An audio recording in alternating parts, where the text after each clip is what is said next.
बड़ी जानकारी।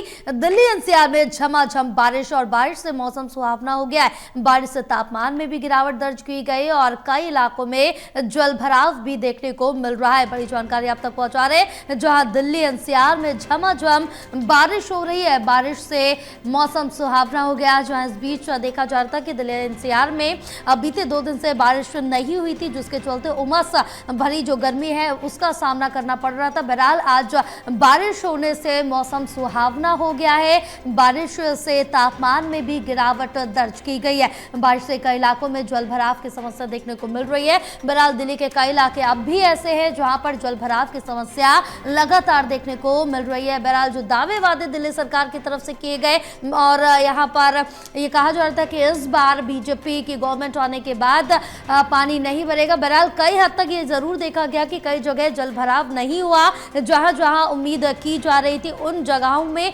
सुधार देखने को मिला। जो वाटर लॉगिंग की समस्या आती है उनसे निजात मिला, लेकिन कई जगह ऐसे हैं कि अभी भी वहां पर जल भराव की समस्या जस की तस बनी हुई है। हमारे साथ हमारे सहयोगी जितेंद्र जुड़े और ज्यादा जानकारी लेंगे। जितेंद्र, बारिश को लेकर क्या कुछ अपडेट मिल पा रहा है? क्योंकि बीते 2 दिनों से बारिश नहीं हुई, उमस का सामना करना पड़ रहा था, लेकिन अब बारिश के बाद लोगों के चेहरे जरूर खिल गए होंगे। बिल्कुल जी, देखिए दिल्ली एनसीआर के अंदर इस समय झमाझम बारिश हो रही है, जिसकी वजह से दिल्ली एनसीआर के अंदर जल भराव की समस्या भी देखने को मिल रही है और जाम की जो समस्या है वो भी देखने को मिल रही है, क्योंकि कांवड़ यात्रा जो है वो लगातार जारी है, जिसकी वजह से कांवड़िये जो है वो दिल्ली के रास्ते से गुजरते हैं। देश के अलग अलग राज्यों से दिल्ली से होते हुए यूपी पहुंचते हैं, उसके बाद उत्तराखंड पहुंचते हैं।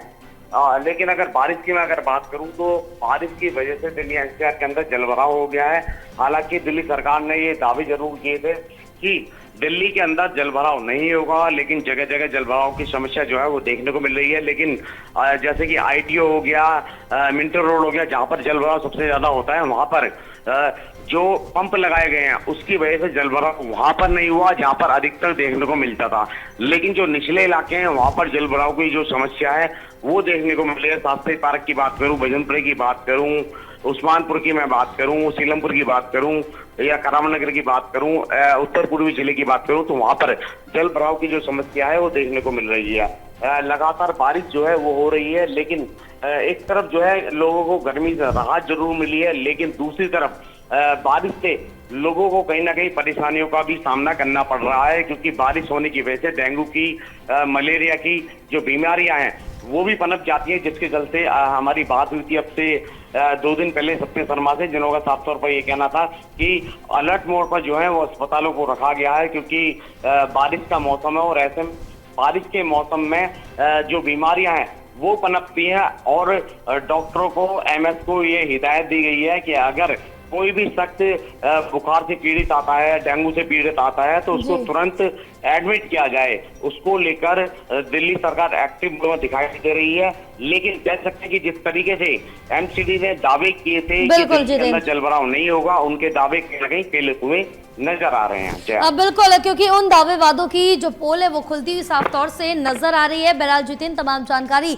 साझा करने के लिए बहुत शुक्रिया। हमारे साथ शिव त्यागी जुड़ गए हैं नोएडा से और ज्यादा जानकारी लेंगे। शिव, नोएडा का क्या कुछ हाल बना हुआ है बारिश के बाद? क्या कहीं कहीं जल भराव की समस्या देखने को मिल रही है?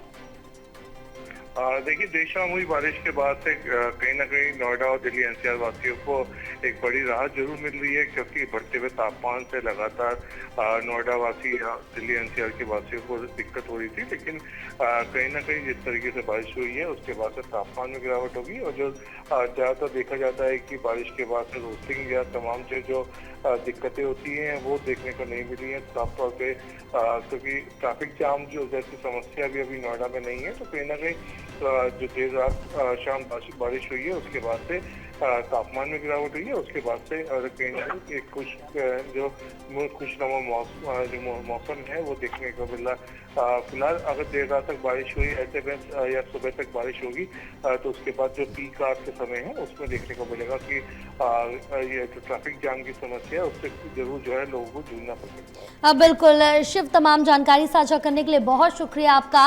और गाजियाबाद से भी जानकारी लेंगे, हमारे सहयोगी करणवीर कश्यप जुड़ चुके हैं। करणवीर, बारिश के बाद मौसम सुहावना हो गया है, राहत लोगों को जरूर मिली है, लेकिन वाटर लॉगिंग की अगर बात की जाए तो किस तरह से वहां पर लोगों को सामना करना पड़ रहा है? हाँ बिल्कुल जया, देखिए जिस तरह से एकदम तेज बारिश हुई है और तेज बारिश के बाद ये बारिश लगातार पड़ रही है। अगर ऐसे ही और कुछ देर या कुछ घंटों बारिश पड़ती है तो वाटर लॉगिंग की दिक्कत हो जाएगी।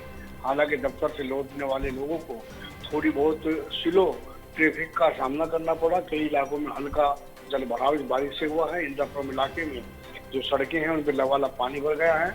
अगर इसी तरह वो तेज बारिश होती है तो पूरे शहर से जल भराव की खबरें आनी शुरू हो जाएंगी। हालांकि इस शाम के समय हुई बारिश की वजह से जो दिन भर गर्मी रही थी, उमस रही थी, उससे लोगों को जरूर राहत होती है। जी बिल्कुल शिव, तमाम जानकारी साझा करने के लिए बहुत शुक्रिया आपका।